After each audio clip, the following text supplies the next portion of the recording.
Časi za drugi del moje zgodbe. V osnovni šoli sem imela eno prijateljico.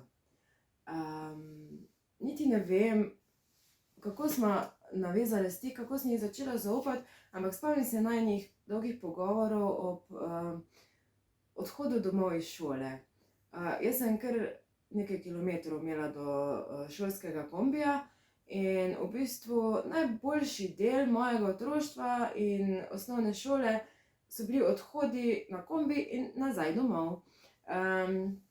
Takrat smo se veliko igrali, veliko pogovarjali, pol smo pa hitro tekli domov, zato da smo bili ob pravem času doma, da ni bilo slučajno doma kaj narobe.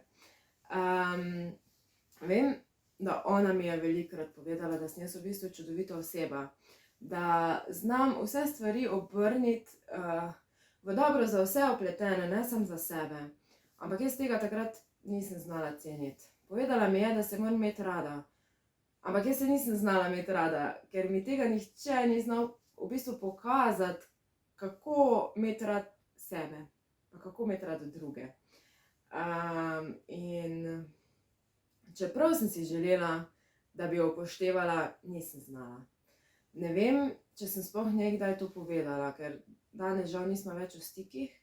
Verjetno ona ne ve, koliko mi je takrat pomenila in koliko me je takrat rešila enih negativnih občutkov in misli. In v bistvu je bila ena tista svetla lučka v mojem otroštvu, da sem pa nekje tiho vseeno upala, da pa lahko jaz tudi nekaj drugače naredim. Da ni treba, da se vrtim v tistih žalosti, v strahu, v jezi, v razočaranju, v sramu, v tistih negativnih občutkih. Potem, ko sem šla v srednjo šolo, sem začela ugotavljati, da pa znam navezovati stik. Našla sem si nekaj prijateljic, čeprav na začetku sem se držala bolj za sebe, nisem si upala takoj pristopiti do ljudi, ampak v srednji šoli sem že veliko bolj samozavestno delovala kot v osnovni šoli. Zdaj, jaz nisem znala sprejeti poraza.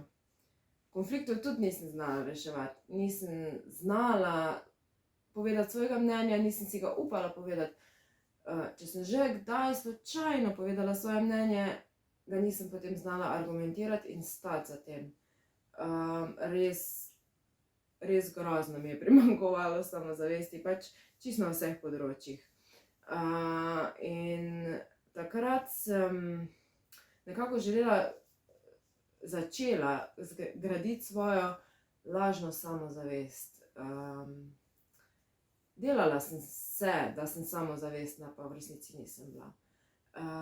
V resnici sem bila samo taka mala, ranjena deklica, ki si je samo želela, da bi jo ljudje okrog nje sprejeli, da bi jo imeli radi, da bi jo kdo razumel, da bi jo kdo imel rad. Samo to sem si želela. Ker sem pa se šolala za vzgojiteljico, sem pri urah psihologije v bistvu dojela, da je moj čustveni razvoj, moja sposobnost grajenja odnosov, obdržati odnose, reševanja konfliktov, v bistvu moja socialna zmožnost navezovanja stikov, teh osnovnih stvari, v bistvu, da sem na stopnji 5-letnega otroka. Takrat sem se zavedla, da v bistvu to, kar se dogaja z mano, res ni v redu. In poiskala sem pomoč šolske psihologinje. Pri njej sem naletela na razumevanje, na sočutje. Želela mi je pomagati. Predlagala mi je, da se v bistvu s svojimi starši pogovorim in s tem poskušam spremeniti odnos in razmere doma. Ampak jaz tega nisem zmogla. Jaz nisem zmogla tistih mojih trdih, res trdih občutkov sramu, nerazumevanja, nesprejetosti, neslišanja. Nisem se znala niti pogovarjati, nobeden od nas se ni znal pogovarjati, ne moji starši, ne jaz. In jaz sem si tako močno želela, da bi se naši odnosi spremenili, da sem se poiskala pomoč, da sem želela, da skupaj poiščemo pomoč, ampak pogovora pa nisem zmogla doma. In zaradi tistega občutka poraženosti, nesposobnosti, nisem šla k šolski psihologinji nikoli več. Nisem zmogla pač ji povedati, da jaz tega ne zmorem, preveč me je bilo sram. In pri tem bom tudi danes zaključila. Sebi sem potem našla pomoč, ampak več pa v naslednjem, tretjem delu.